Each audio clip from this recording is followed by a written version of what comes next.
Eu queria trazer uma palavra para vocês. Essa palavra está lá no livro de Marcos, capítulo 10.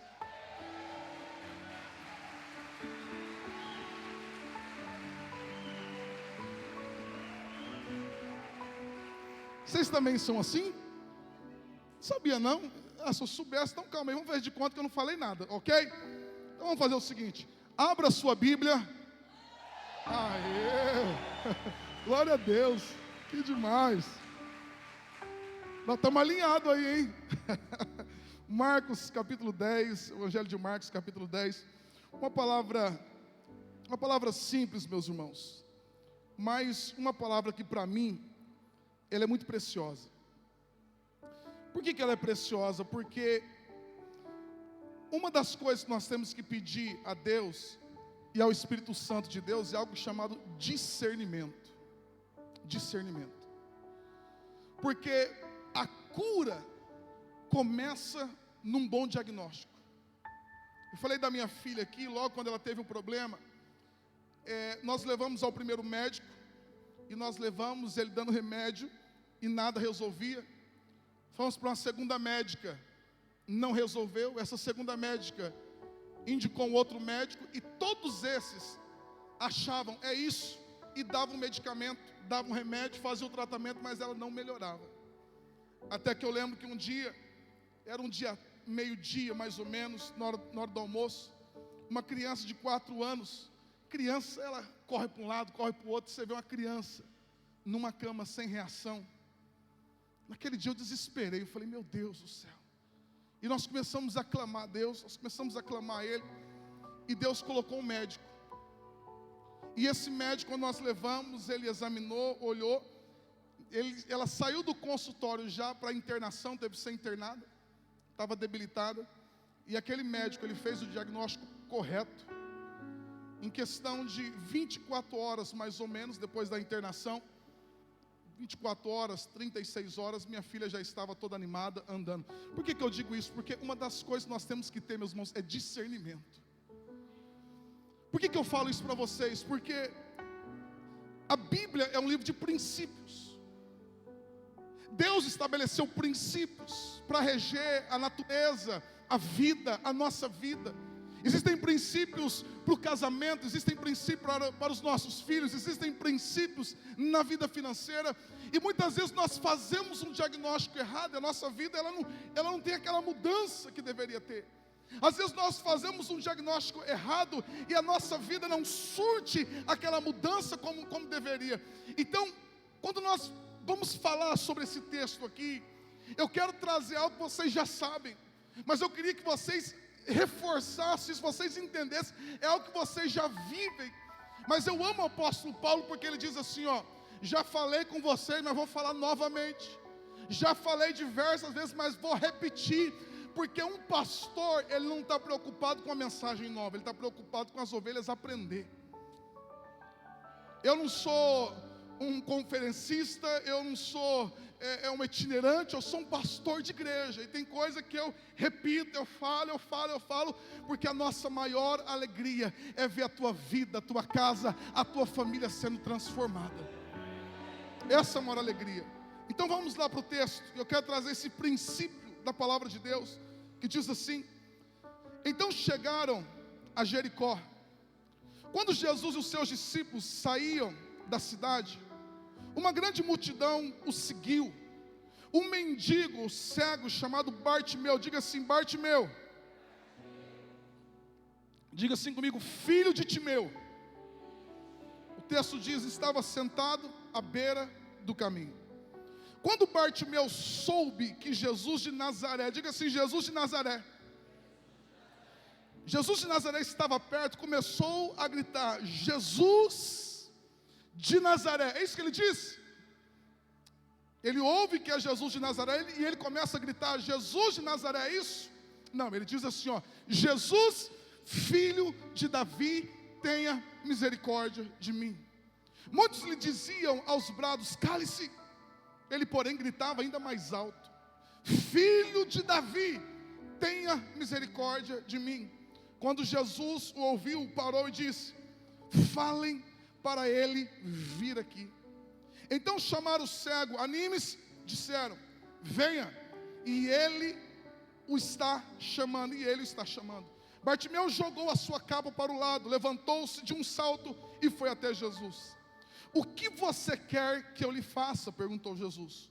O cego respondeu, Rabi, quero enxergar. Outra versão vai dizer, eu quero voltar a ver. O verso 52 diz, Jesus lhe disse, vá, pois a sua fé o curou. No mesmo instante, o homem passou a ver e seguiu Jesus pelo caminho. Meus irmãos, esse texto aqui, ele traz algo para nós, ele traz algo para o meu coração. Essa palavra foi uma chave, porque eu quero falar um pouquinho nessa noite sobre honra. Honra é uma das maiores chaves que pode mudar e transformar a nossa vida, a vida de alguém, a história de alguém. Porque se existe um princípio que Deus estabeleceu, é o princípio da honra.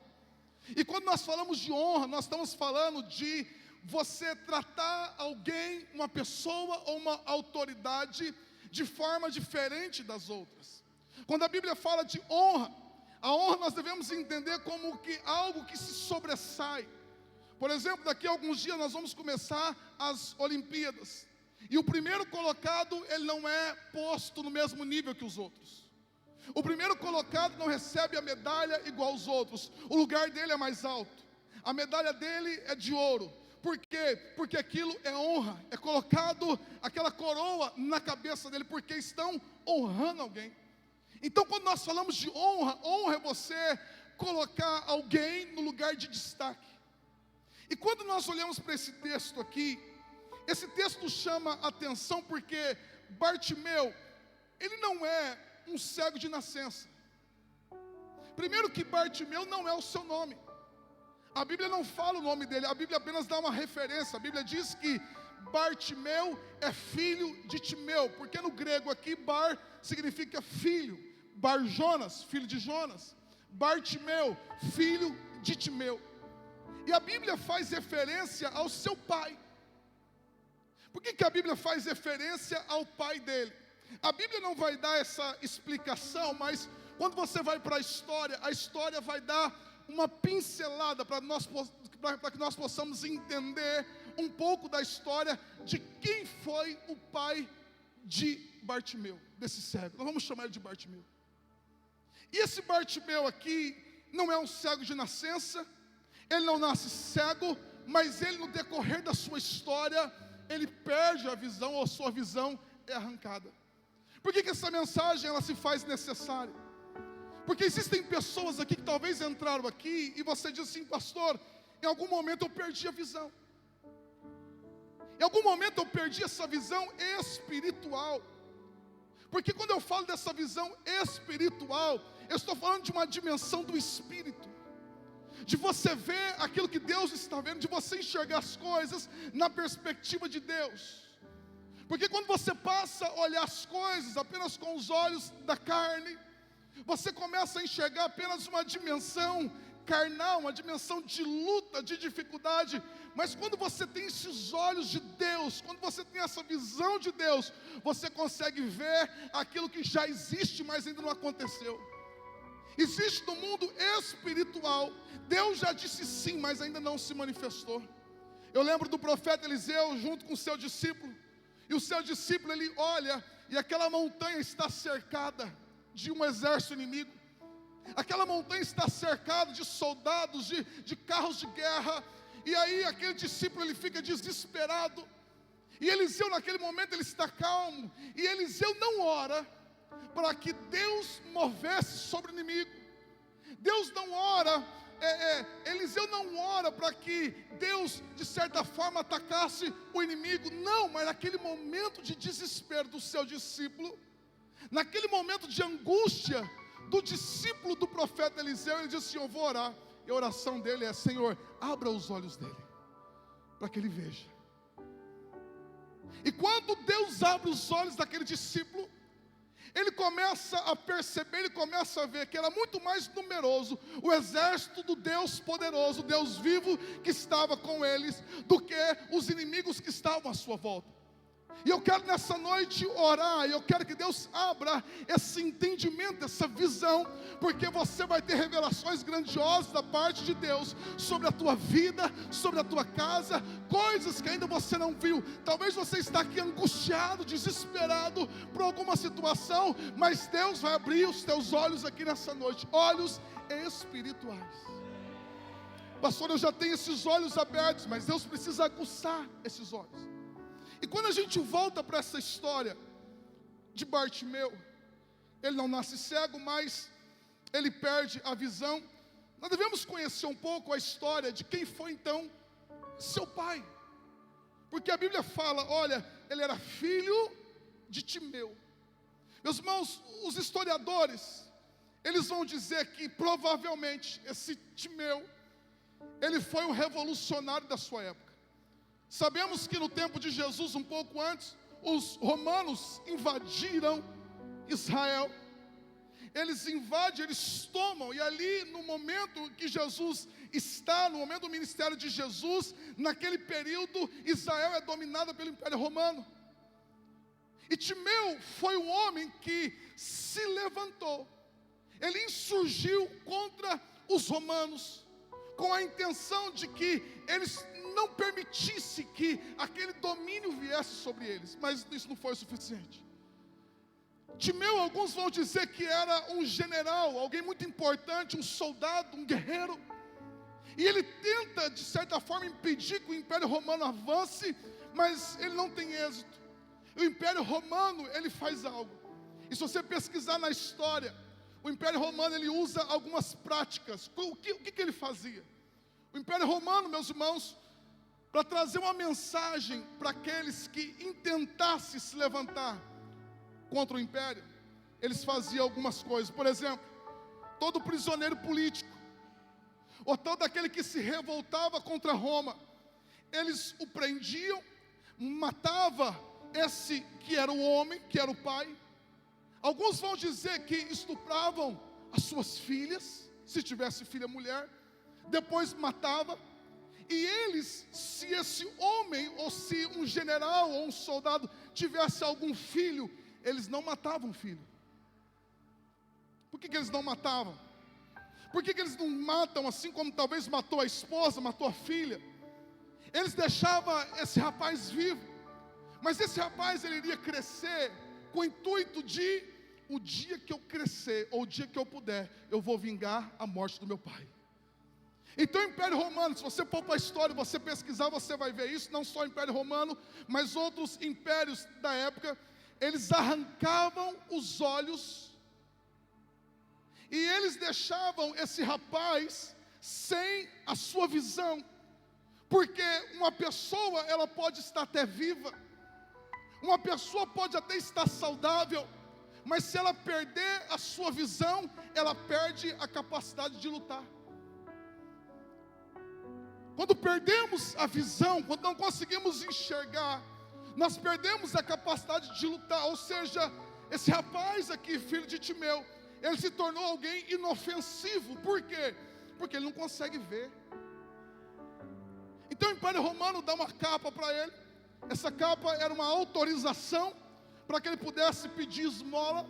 É como se fosse o alvará da prefeitura, e esse rapaz, ele fica ali agora, e a vida dele agora é estender a sua capa de dia, as pessoas colocarem algumas moedas, alguma esmola ali, e ele no final do dia recolhia aquela capa, e talvez naquele mesmo lugar, ele se cobria, e ele ficava ali. Esta era a vida desse cego, desse homem, desse jovem que está aqui.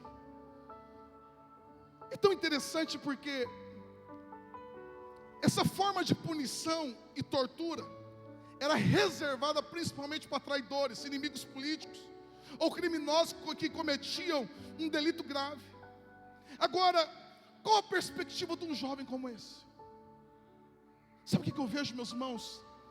Eu vejo que nos nossos dias hoje, Satanás ele tem feito exatamente isso. Satanás ele não quer simplesmente matar alguém, tirar a vida de alguém. Apesar que Satanás vem para roubar, matar e destruir, mas muitas vezes a gente perde a nossa capacidade de enxergar. A gente perde a nossa capacidade de ver, e quando nós perdemos essa capacidade de ver, de enxergar, nós perdemos a nossa capacidade de lutar. Aquela capacidade de você se levantar, quando a luta vem, quando a dificuldade vem, você diz: eu vou me levantar em nome de Jesus. Olha, aconteceu isso no meu casamento, mas eu não vou perder meu casamento. Olha, aconteceu isso com meu filho, mas eu não vou perder o meu filho. Eu vou começar um tempo de luta, um tempo de oração, um tempo de jejum. Meu irmão, o problema não é a luta. O problema muitas vezes não é a luta que nós enfrentamos, não é a dificuldade que nós enfrentamos. O problema é quando nós nos entregamos diante da batalha. É quando nós entramos no estágio de sobrevivência. Porque esse jovem aqui não morre, mas esse jovem aqui está sobrevivendo. Ele entra no estado de sobrevivência.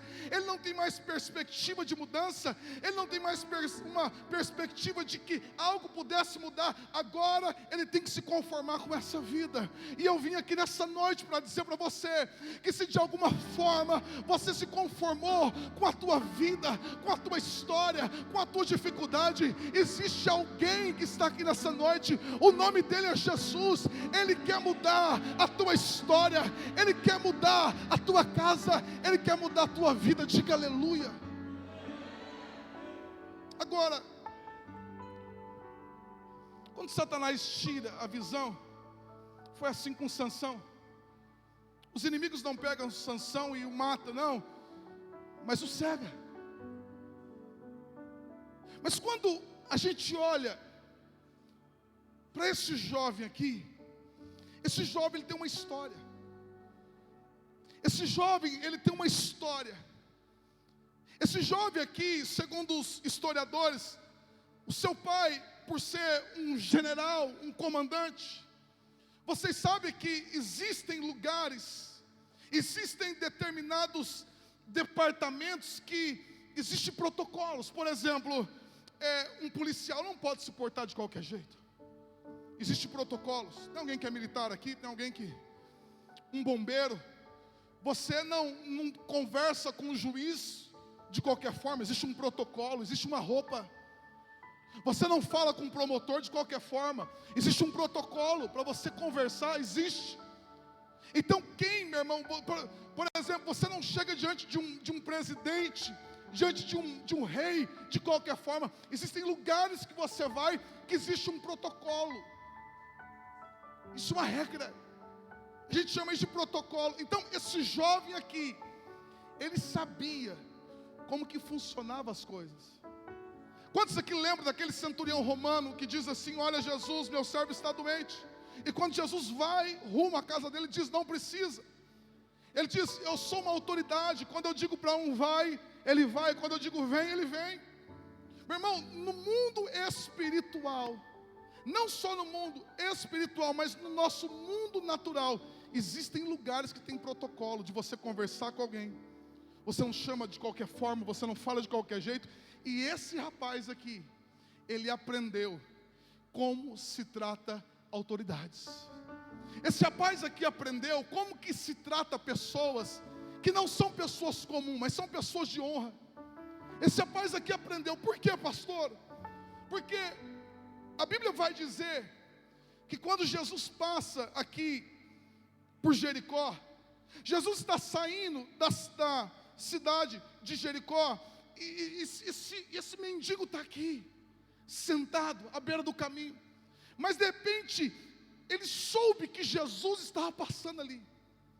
E o texto vai dizer que ele soube que Jesus de Nazaré estava passando ali. Isso aqui é importante para nós. Porque às vezes a gente olha Jesus de Nazaré, Jesus filho de Davi, nós achamos que é a mesma coisa, mas não é. Jesus de Nazaré não era uma referência de honra, mas Jesus de Nazaré era a forma de chamar Jesus de alguém comum, de alguém simples como qualquer outro.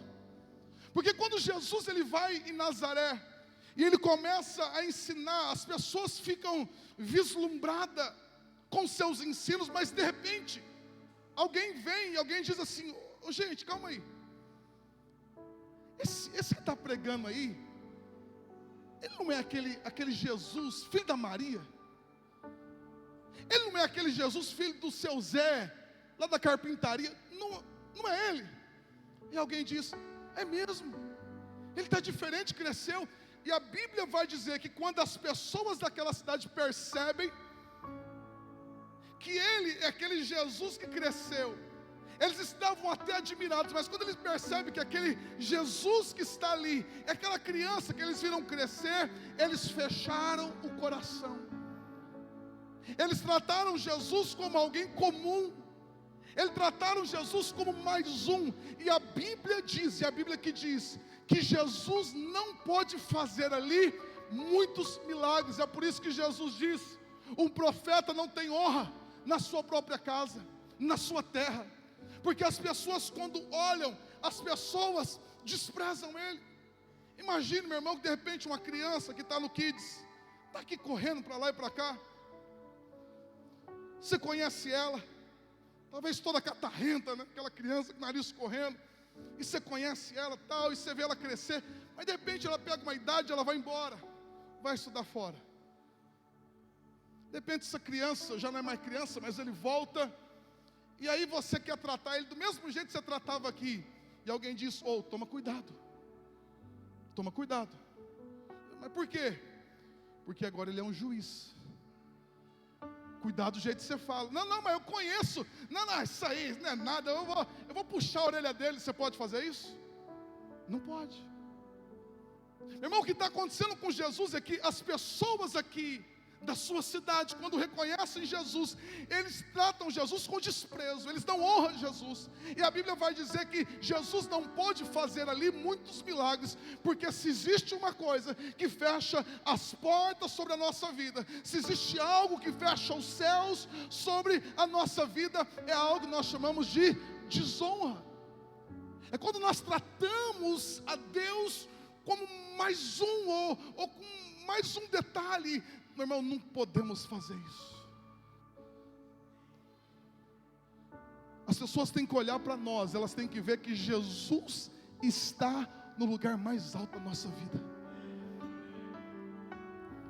As pessoas têm que olhar para nós e elas precisam ver que Jesus é inegociável.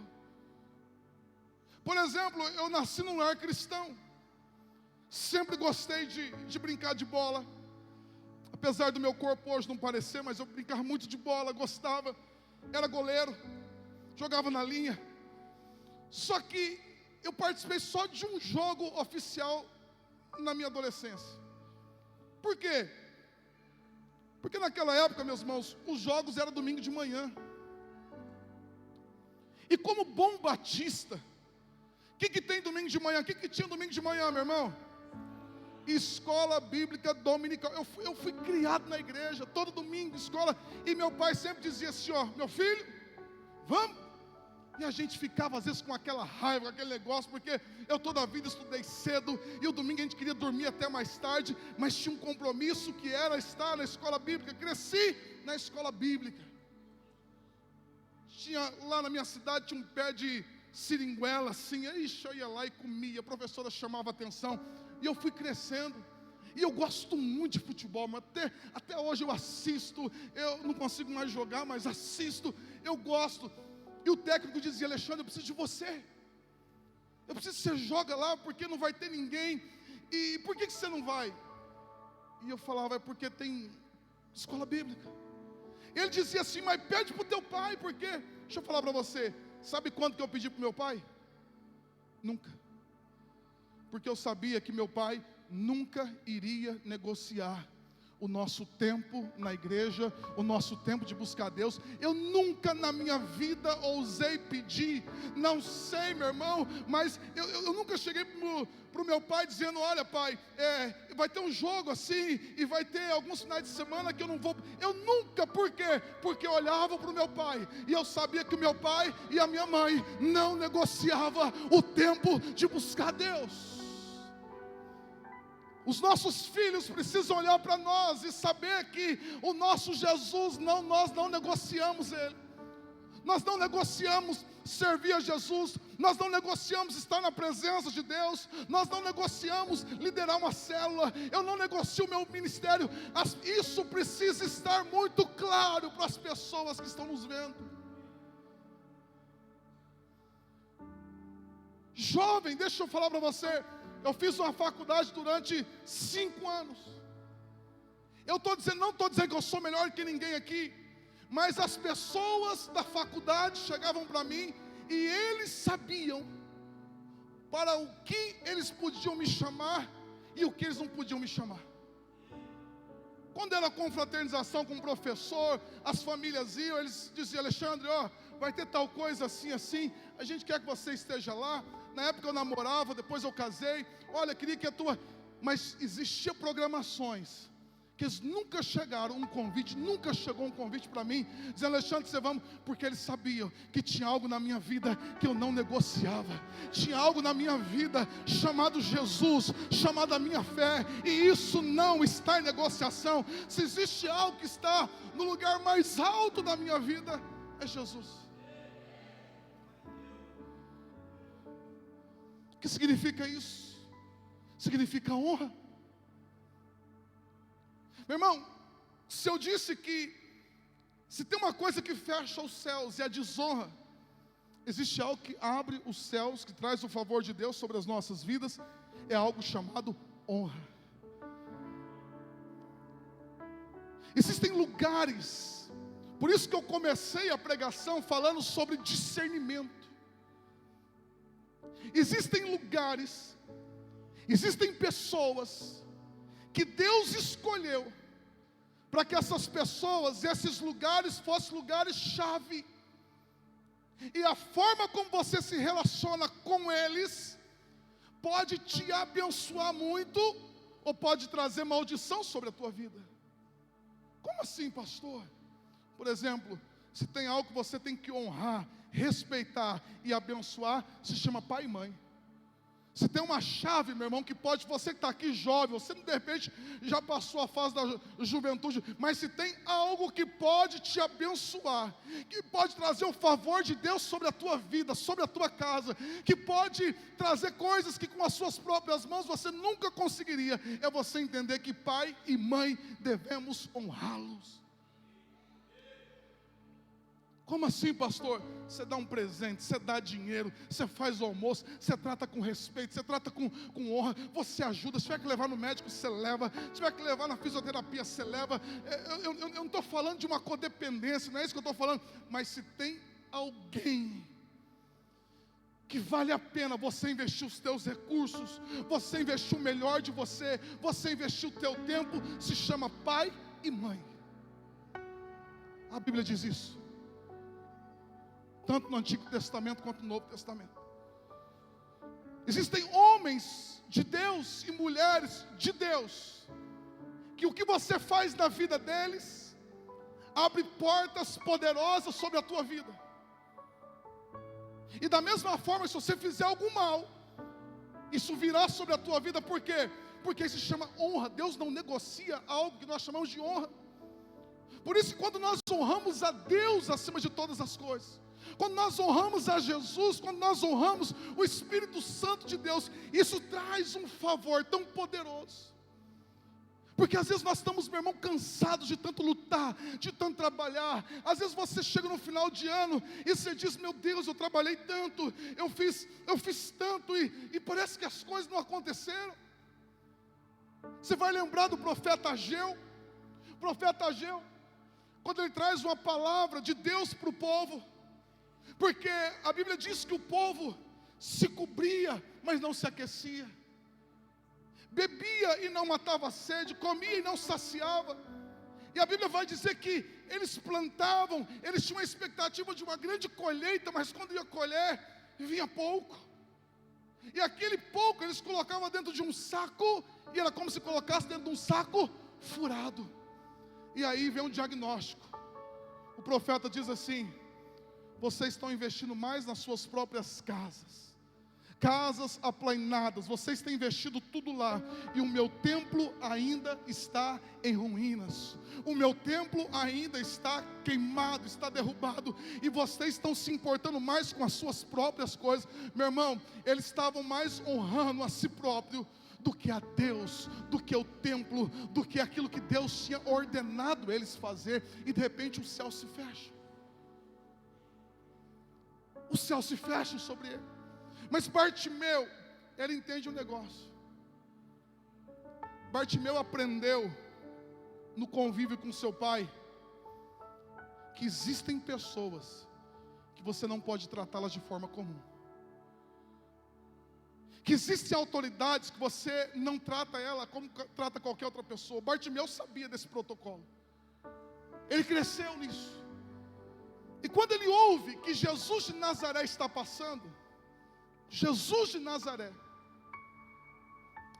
ele começa a gritar, mas ele não grita, ô Jesus de Nazaré, ô Senhor, ele diz assim, ó, Jesus, filho de Davi, tem misericórdia de mim. E as pessoas dizem, cala a boca. Porque qualquer pessoa cega, aleijada naquela época era tratada com desprezo, e eles estão ali desprezando. Cala a boca, rapaz. E ele gritava mais alto, Jesus, filho de Davi, tem misericórdia de mim. Pastor, o que significa isso?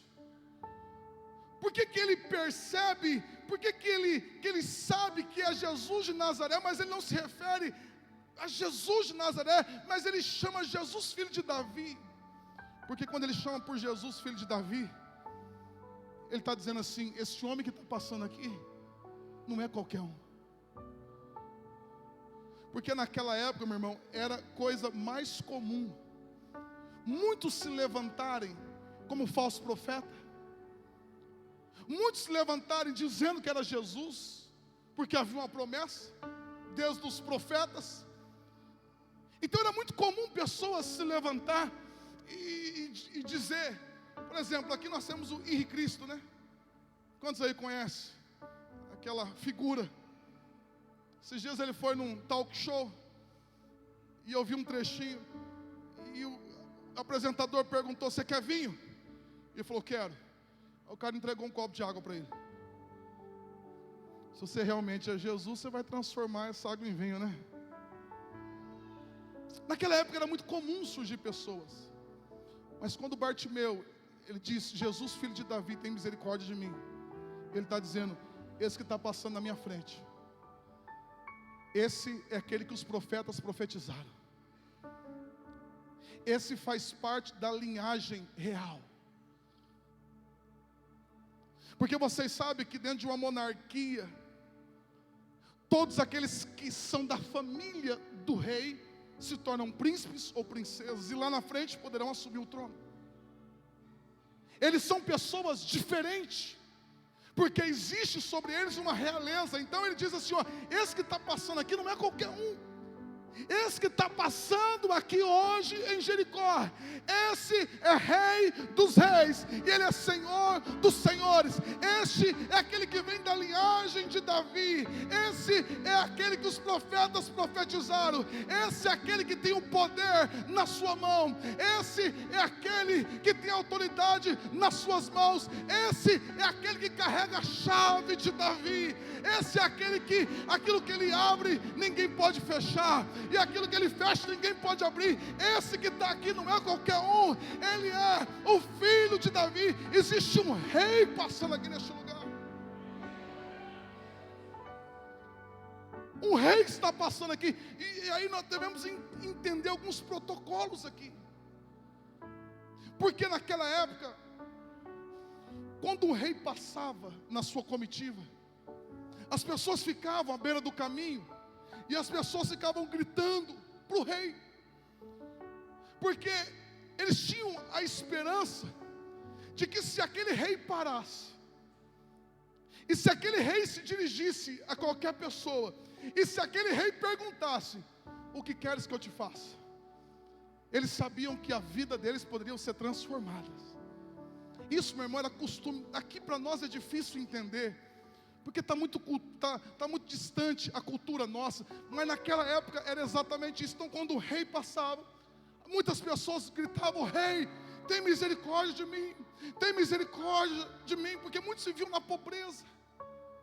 E esse rapaz, esse cego, ele começa a declarar Jesus, filho de Davi, porque ele está usando o protocolo como as pessoas faziam diante de um rei, porque ele sabia que se aquele rei parasse diante dele, e se aquele rei o chamasse, a vida dele nunca mais seria a mesma.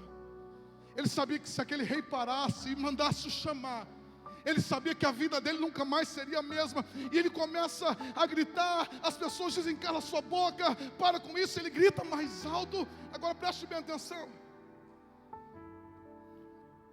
isso aqui é muito importante. Deus, Jesus, tem pessoas favoritas, prediletas. Existem pessoas que Deus escolheu e disse: esse aqui eu vou abençoar mais, esse aqui eu não vou, esse aqui eu não gostei da cara dele, não, mas esse aqui eu vou abrir as portas para ele, eu vou fazer com que... Você acredita nisso? Eu não acredito. Mas a Bíblia fala de um princípio. Deus usa o profeta para falar com o sacerdote Eli, e Deus diz assim: ó, eu honro os que me honram. Diga assim comigo: eu honro os que me honram. Irmão, Jesus morreu por todos. Deus está aqui e Ele está nos abençoando, mas existem pessoas que Ele trata de forma diferente. Não porque Ele quer, não, porque existem pessoas que o tratam de forma diferente. Irmão, o céu vai responder, Jesus vai responder na nossa vida, sobre a nossa casa, à medida o que nós o tratamos, honramos, porque eu creio nisso. Quando o profeta diz, declarando a palavra de Deus: eu honro os que me honram, mas os que me desprezam eu trato com desprezo. Isso é uma verdade, isso é um princípio inegociável, inabalável. Meu irmão, nós devemos entender que Deus, à medida que eu honro a Ele, à medida que eu entrego a minha vida, à medida que eu dou a minha vida, e eu digo: Deus, a vida não é mais minha, já não vivo mais eu, mas Cristo vive em mim. Oh Deus, eu estou aqui para fazer a Tua vontade. Deus, eu quero Te honrar com os meus recursos, com a minha vida, com o meu dom, com os meus dias, com a minha família, tudo que eu tenho, eu quero Te honrar. Quando você entende a honra, essa honra volta sobre a tua vida. Então esse cego aqui, ele honra a Jesus. Ele diz: ô rei, tem misericórdia de mim. Só que a Bíblia vai dizer que havia uma multidão. Havia uma multidão aqui. Agora, como que, por exemplo, hoje nós temos uma multidão? Como que no meio de uma multidão, meu irmão, alguém importante vai olhar para nós, melhor, vai mandar nos chamar? Como que diante de uma multidão que faz barulho, como que alguém consegue nos ouvir? Porque se existe algo que toca o coração de Deus, se chama honra. Talvez você está aqui nessa noite, você disse: mas pastor, eu sou uma pessoa muito simples, eu sou do bairro mais simples aqui, pastor, eu sou uma pessoa muito, muito tímida. Será que Jesus está olhando para mim? Será que Ele está olhando para você? Mas existe algo que pode destacar no meio de uma multidão. Existe algo que destacou aquele cego no meio de uma multidão, e foi a forma como ele tratou Jesus. E aí, de repente, a honra, meus irmãos, ela abre portas que nós não conseguimos abrir com as nossas próprias mãos. A honra move as coisas sobre a nossa vida numa dimensão que todo o nosso esforço, a nossa capacidade não seria possível. E eu vou citando alguns trechos aqui para reforçar isso. Por exemplo, aquela viúva, a sunamita do profeta Eliseu.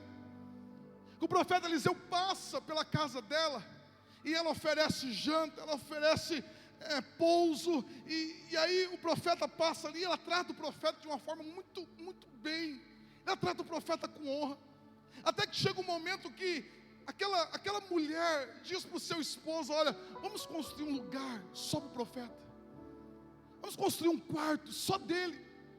Meu irmão, essa mulher não construiu uma despensa, e quando o profeta estava chegando, ela tirava as coisas e colocava o profeta. Não foi isso que ela fez, não. Ela disse assim: nós vamos construir um lugar só para o profeta passar e descansar. Porque entenda o que eu vou dizer, a honra não se pede, meu irmão. A honra nasce de um coração voluntário. A honra não se pede. Honra é algo que brota de um coração voluntário. Tem crente e tem irmão que, se na Bíblia não tivesse lugar nenhum a palavra dízimo e oferta, mesmo assim ele faria. Porque tem gente que não precisa estar escrito. Tem gente que não precisa estar lá na regra, tem que fazer. Tem gente que diz assim: ó, eu vou fazer, porque são pessoas que se movem por honra.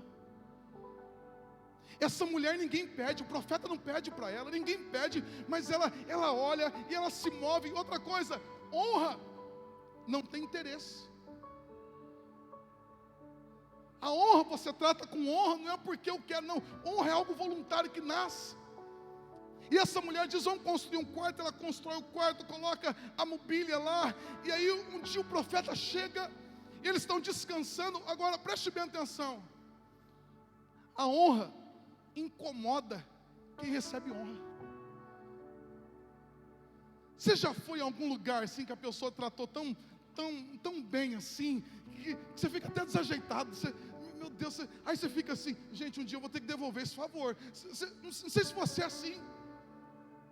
Tem gente que você vai na casa dela e eu não estou falando, meu irmão, de dinheiro, porque tem pessoa que na simplicidade dela, ela faz o melhor, porque honra é isso. Honra é você fazer o melhor com aquilo que você tem. Então tem gente que você vai na casa e eles te tratam tão bem, e aí você fica incomodado, meu irmão. O duro é isso. Essa mulher trata o profeta Eliseu tão bem que ele vai dormir, ele perde o sono. Ele começa a andar para lá e para cá. Ele chama o servo e diz assim: nós temos que fazer alguma coisa por ela. Nós temos que fazer alguma coisa, porque olha o que essa mulher fez. Colocou um quarto, ar-condicionado, colocou um frigobar aqui para a gente. Olha, tem tudo aqui. E o profeta Eliseu fica, e aí chama ela lá, chama. Aí o discípulo vai lá, chama a mulher. E ele diz assim: o que eu posso fazer por você? Meu irmão, existe um nível de pessoa que eles estão lá: oh Deus, faz, Deus faz, e se rasga, e Deus. Mas existe um lugar que você entra, que Deus pergunta assim: o que a gente pode fazer por ele? Existem pessoas que têm que implorar. Você imagina quantas de pessoas não queria ter um tempo com o profeta Eliseu, que implorava a ele, mas o profeta Eliseu diz assim: ó, o que a gente pode fazer por você? Você quer que eu fale com o comandante? Você quer que eu fale com o rei? E a mulher diz: não, eu já tenho tudo, eu não quero nada não. E aí ele fica incomodado, e o discípulo diz assim: ó, essa mulher não tem filho, o maior sonho dela é ter um filho, mas seu marido já é idoso, é impossível essa mulher ter um filho, manda chamar. Quando a mulher veio, ele diz: daqui a um ano, por esta época, você terá uma criança no teu colo, porque a honra traz sobre a tua vida aquilo que as tuas mãos e a tua capacidade, a tua inteligência e os teus recursos não podem trazer. Aquela mulher era rica, mas ela não conseguia com toda a sua riqueza gerar uma vida. Mas quando existe honra, essa mulher não pede, ela não faz um pedido de oração, mas quando existe honra, Deus sonda o nosso coração, para que Ele veja quais são os desejos, e Ele vai lá, sem você pedir, e Ele traz à tona aquilo. É isso que acontece com aquela mulher. Eu quero declarar aqui nessa noite, meu irmão, que Deus está olhando para o teu coração. Tem respostas que virão e você vai dizer: mas não pedi. E Deus falou: não precisa, eu vi antes. Tem coisas que você está dizendo assim, meu irmão, Pelo amor de Deus, é que eu não posso dar exemplo dos outros, eu tenho que dar o meu. Eu fico muito constrangido com isso. Mas desde a minha adolescência, a minha juventude, eu sempre busquei honrar Jesus. Sempre. Sempre. Eu lembro quando eu limpava a igreja com a minha mãe. A gente ganhava R$80 por mês. Fiz uma sociedade com ela. Ficava R$40 para mim, 40 para minha mãe. Eu separava R$4 de dízimo, entregava. Eu aprendi que Deus vem primeiro. Irmão, e na minha vida, deixa eu falar para você, eu nunca pedi nem um dia, vou fazer 39 anos. Eu nunca procurei emprego na minha vida. E eu trabalho desde 14 anos de idade, não tem um dia desempregado. Mas como assim, pastor? Você nunca pediu emprego? Não. Um dia eu falei, eu quero trabalhar. Minha mãe falou, legal, vai procurar. O vizinho bate palma. Vai abrir uma farmácia lá, e eu não te conheço, mas eu não sei, senti de vir aqui te chamar. Você não quer trabalhar lá? Cheguei lá na farmácia, o patrão entrevistou e falou, menino, tem um problema. Você ainda tem 14 anos e o conselho tutelar não vai liberar. Não sabia nem quem que era. Estava conversando com ele, eu já fiquei. Ele falou, mas eu gostei de você, eu vou pessoalmente lá pedir uma autorização para você trabalhar. Irmão, eu tive um grande presente na minha vida. Não que eu mereça, mas eu trabalhei 16 anos com o pastor Jetro. De forma ali, todos os dias, viajando junto, tal. Eu não pedi, o pastor foi me chamar. Pessoa, que presente, que seminário é esse? Trabalhar com o pastor Jetro. Eu não pedi. Mas as coisas foram acontecendo. Mas, meu irmão, quando Deus me pedia alguma coisa, eu não pensava duas vezes. Porque honra. Minha esposa disse algo hoje que é interessante.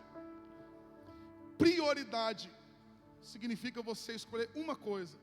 Mas hoje nós inventamos prioridades. Não existe prioridades, existe prioridade. Ou seja, prioridade é uma coisa só aqui, mas nós colocamos várias coisas no mesmo plano. E nós chamamos de prioridades. Um dia meu irmão estava pronto para noivar. Uma moça da igreja bacana, e Deus usou um profeta. Não é esse profeta doido não, profeta de Deus mesmo. Um pastor, um ancião, muitos anos, um homem de oração. Ele disse assim, eu vejo um laço na sua vida. Um laço muito bonito, de um lado é preto, outro é branco. Eu falei, já não presta, corintiano isso aí. Eu falei, eu já sei onde vai, eu já não precisa nem, eu já sei onde vai dar. E ele falou assim, ó, desata. Aí como você termina um namoro que está dando tudo certo? Como você termina algo que você está planejando, um noivado que você está? Mas eu baixei a cabeça. E eu falei assim, Deus, um dia eu fiz uma promessa. Que quando o Senhor me pedisse algo, eu não iria relutar, mas eu ia entregar. Então estou entregando esse namoro. E louvo a Deus pela linda esposa e pela família que Ele deu para mim. Louvado seja Deus.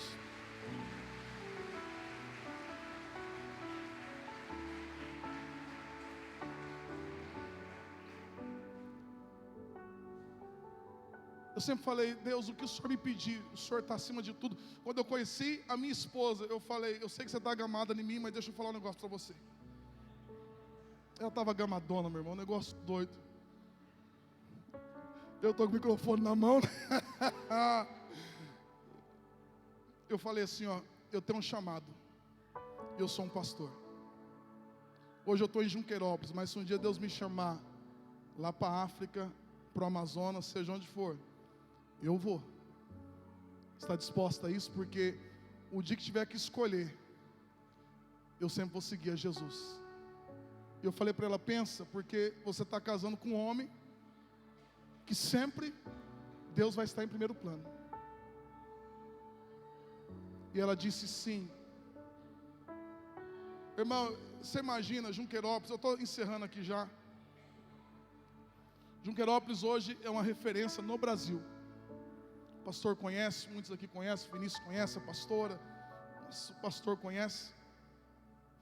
Uma igreja de um potencial enorme, uma igreja que tem batizado, tem crescido, tem rompido. Mas um dia, meu coração se apaixonou por uma igreja de 5 pessoas, do lado do Tupi Paulista. Primeira igreja batista, uma igreja com mais de 50 anos, teve rachas, divisões, e ficaram 5 pessoas na igreja. E aí, meu irmão, não tinham condições nem de pagar o combustível para alguém pregar lá. Mas aí, de repente, meu coração queimou por esta igreja. E Junqueirópolis é muito perto, da questão de 25 minutos. E Junqueirópolis começou a auxiliar, e eu ia lá, ajudava. Mas meu coração se queimou, apaixonou, e eu gamei. E aquilo foi queimando, eu falei, Deus, e Deus foi direcionando, olha, eu quero que você comece um trabalho lá. Minha esposa falou, amor, a gente já tem tanto trabalho aqui. Eu falei, mas Deus está mandando. E glória a Deus, irmão, no primeiro culto nós chegamos, a igreja estava assim, 5 pessoas, 1, 2, 3, 4, mas bem animado. Aquela igreja assim, tudo antigo, aqueles bancos velhos, uma mesa de som, sabe aquela mesa que você compra a Maria Mole e você ganha uma mesa de som? Pensa no negócio, não tinha, eu pagava o combustível do meu bolso. E um dia eu me apaixonei por aquela igreja, e Deus disse, deixa Junqueirópolis, eu quero que você venha para cá. Eu pensei 2 vezes, não. Fiquei com jeito de conversar com o pastor Jeto. Eu falei, meu Deus, ele vai achar que eu estou sendo ingrato. Eu ficava assim, eu falei, mas Deus está à frente. E um dia eu fui para o pastor Jeto, falei, pastor, o senhor sabe, estamos trabalhando lá, o senhor não me libera? Ele falou, eu entendo, Deus tem um chamado, eu te abençoo e eu te envio. Agora, meu irmão, eu já estava um tempo em Junqueirópolis, ganhando bem, tudo estabilizado. Eu e a pastora liderávamos todas as células da igreja, tudo. Mas um dia Deus falou, larga e vai. Mas eu aprendi uma coisa, quando você honra a Deus, você pode ir para o meio de um deserto, e o deserto vai florescer. Porque Deus honra aqueles que o honram. Quando você entra nessa dimensão de honra, você entra na dimensão do sobrenatural de Deus, dos milagres de Deus sobre a tua vida, sobre a tua casa. Meu irmão, para a glória de Deus, hoje Tupi Paulista é uma igreja próspera, uma igreja abençoada. Saímos de 5 pessoas, estamos já batendo 300 pessoas, estamos crescendo. Sabe por quê? Porque quem honra a Jesus, os milagres acontecem, o sobrenatural de Deus acontece.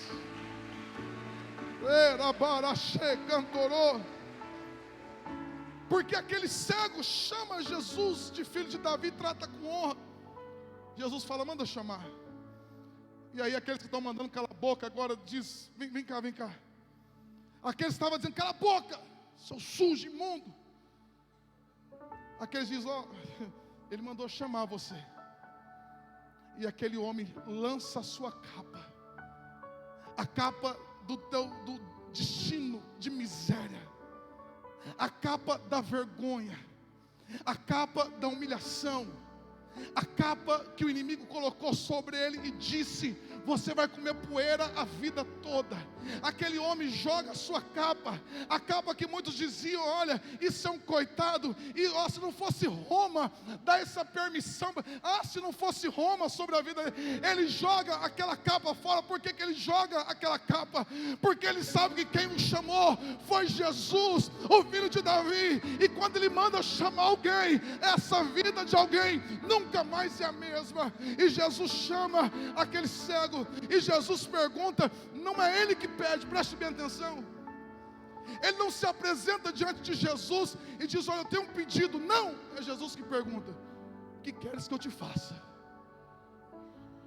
Porque eu estou decidido a fazer na tua vida hoje. Faça um pedido, eu vou fazer. O que queres que eu te faça? E a Bíblia diz que naquele momento, aquele cego diz, eu quero voltar a ver, eu quero ver novamente. E Jesus diz, vai, a tua fé te curou.